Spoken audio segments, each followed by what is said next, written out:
Jihad in Islam can be spiritual or physical. The spiritual jihad is striving to be a better Muslim. But also there is a physical part of jihad that you cannot take it away from Islam. Jihad in Islam means struggle. That's what the literal meaning of the word, struggle. But what the West doesn't understand is that the hadith, the compilation of the traditions of the Prophet Muhammad of Islam, is almost about 100 hadiths regarding jihad. And if you look at every single one of them has the sword, war, or a military effort. And in the end of the expedition, jihad expedition, he said, now I resort to the jihad within, the jihad that is within, the self-struggle. And as a matter of fact, I had this dialogue with an Islamist one time. He says, Walid, come on, tell the West that jihad means struggle. I said, yes, it does mean self-struggle. You're right. Jihad does mean self-struggle. But so does Mein Kampf. Mein Kampf means my struggle. In the same fashion, the Islamists look at jihad. It is a very dangerous element of the Islamic teaching because this instant gratification through martyrdom is an attractive concept. And by the way, when the so-called martyr operation is carried out by Hamas, what is announced from the minarets of mosques is not the death of so-and-so who carried out the attack, but the wedding of so-and-so to the Houris. In other words, they immediately make the implication that far from having to cry over his disappearance, over the end of his physical life, his parents should be happy and celebrate and throw a party because their son is now being not only transported into heaven, but greeted there with these voluptuous beauties.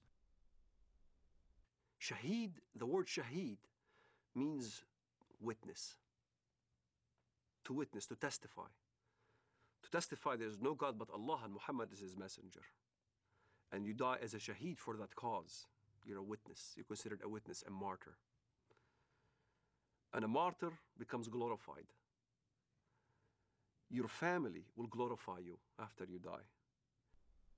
To a Muslim fundamentalist living in the Middle East, I had to be initiated. I had to basically either kill my first Jew or destroy my first Zionist infrastructure.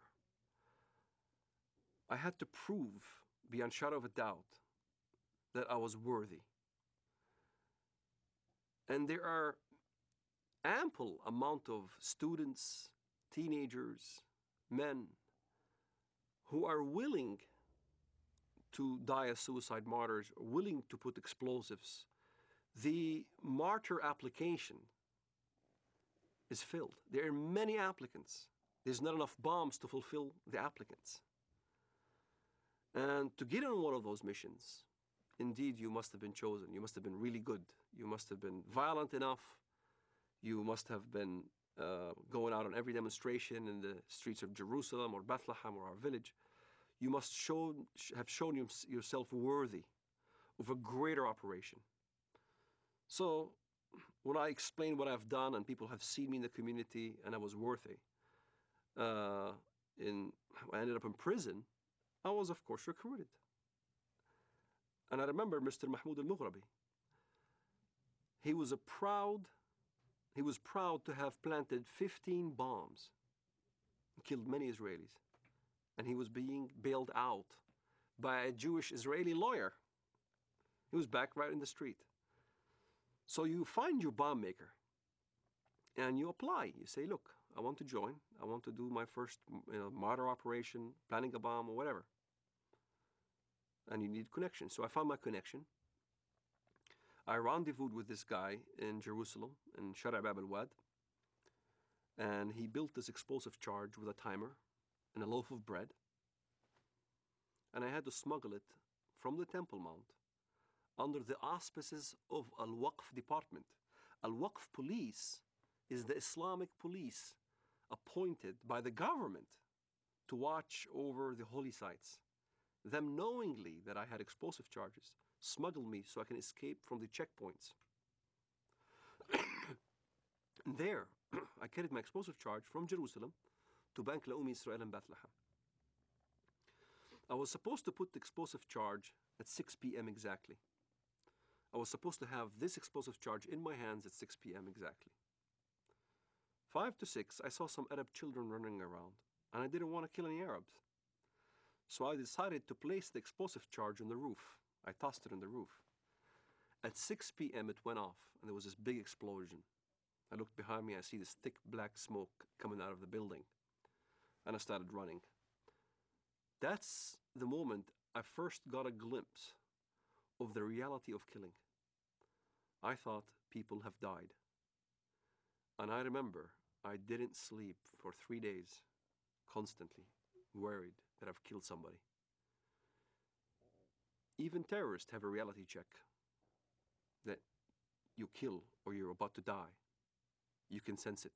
This is why in Israel, the nature of finding out a terrorist suicide bomber is to look at their eyes.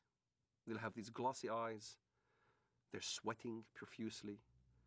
They're not paying attention because in their mind, they're about to go. And you weigh the reality of what, now you're going to die. And many times I've been in this situation where I had thought that I was going to get killed, shooting back and forth as we stoned at the Israelis and they shoot back at us and things like that. I was face to face with death. When you think in your mind you're going to die, you struggle between the requirements of your Islamic upbringing and between the reality that you value your life. And at some point, one has to outweigh the other. And for a Muslim fundamentalist, we always chose death. We always chose the suicide. My cousin died on his way to Ben Yehuda Street, and he got killed. He died. I had people, relatives die, and fighting the Israelis. And as I look at it now, I think, what a waste. What a waste of life.